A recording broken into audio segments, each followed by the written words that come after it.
ইচ্ছা পাইতে মই যাই থাকো তটা কাম করবি গধলা বাপরে লোক আপনার যাবি আমার ঘর পূজা পাচ্ছু যাই না খাইবি যাবি না তে আহিবি এ দলল তো করিবি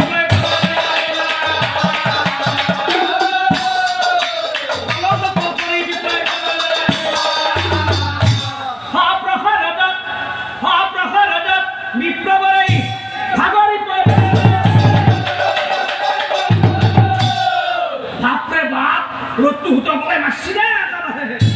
হ্যাঁ প্রহর বিপ্লবী ভাগরি পরে জিরাইলাম গুলি বিপ্লব হে এক বৃক্ষর তলে যায় ওই উপস্থিত এই জোপা গছৰ তলত অকণমান জিৰাই লোৱাই ভাল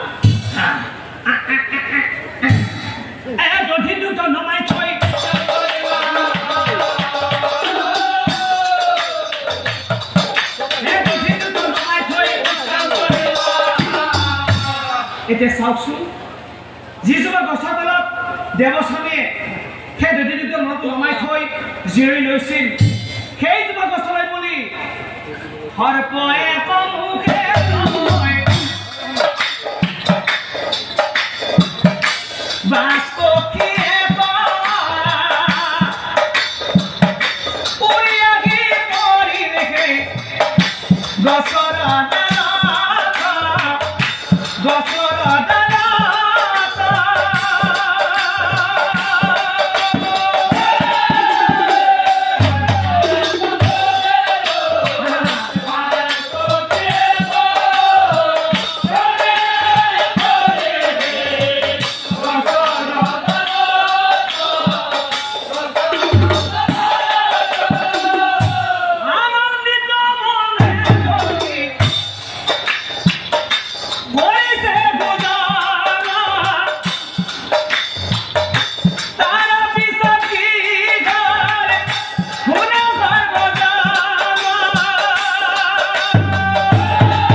ভক্ষণ কৰি আছিল তেতিয়া এই সৰ্পটোৱে নিজৰ জীৱন ৰক্ষাৰ কাৰণে বাছ পক্ষীলৈ বিষ এৰি দিছিল সৰ্পৰ মুখৰ বিষ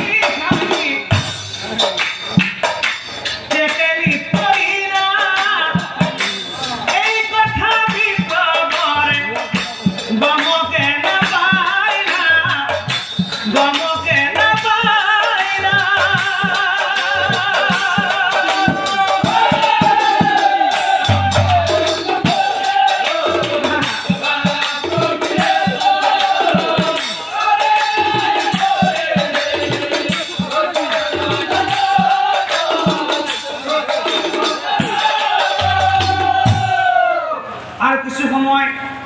জিৰণি লোৱাৰ পিছত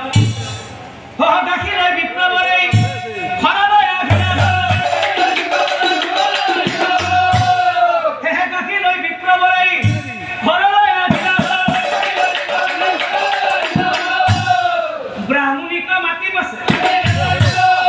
ব্ৰাহ্মণীক মাতি বছে ব্ৰাহ্মণী চাওঁ ওলাই হাচোন এহে বাবা তুমি পমতে মই দুবিধ গাখীৰ লৈ ভালকৈ ভিতৰত থৈ দিয়া কৃষ্ণ কৃষ্ণ গাখীৰ নিচিনা হয় দিয়ক চাবি দিয়ক গাখীৰ দিয়ক কৃষ্ণ কৃষ্ণ কৃষ্ণ কৃষ্ণ আৰু ভক্তি ভাৱে ব্ৰাহ্মণীয়ে হাতে তুলি ভিতৰলৈ নি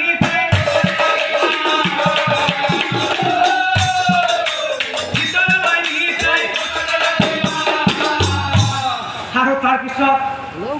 বহি আছে দুয়োজনেই দুপৰ বহি আছে দুয়োজনেই দুপৰ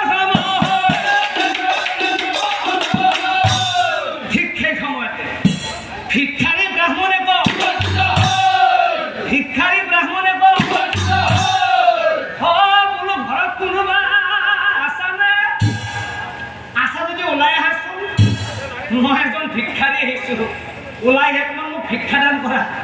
বোলো ঘৰত কোন আছা আহা আহা ওলাই আহা ওলাই অকণমান মোক শিক্ষাদান কৰা আৰু মাত শুনি ব্ৰাহ্মণীয়ে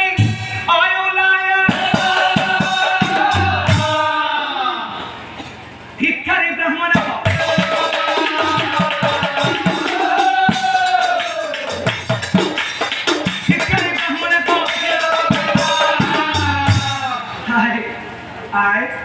মই বহুত দূৰ বাট ঘূৰি ঘূৰি আহিছোঁ আই হয় অকণমান মোক ভিক্ষা দিয়া আই যদি পাৰা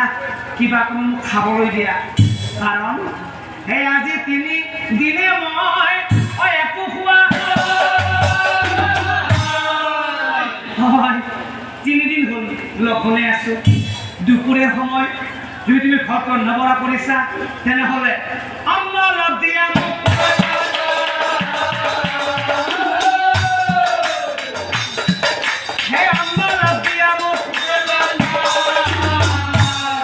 কি ক'লে আপোনাক অন্ন লাগে তেনেহ'লে আপুনি ইয়াতে বহক ইয়াৰ পৰা কিন্তু উঠি নাযাব মই এই মাত্ৰ ভিতৰৰ পৰা আহিলোঁ আপুনি উঠি নাযাব দেই কৃষ্ণ কৃষ্ণ আপুনি ইয়াতে বহক হয় সি বুলি ব্ৰাহ্মণীয়ে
আমি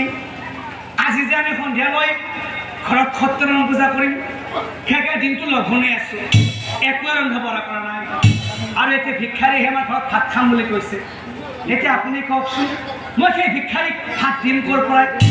কওক স্বামী মই সেই ভিক্ষাৰীক ভাত দিম ক'ৰ পৰাই হে কি কৰিম মই স্বামী ভাবি পোৱা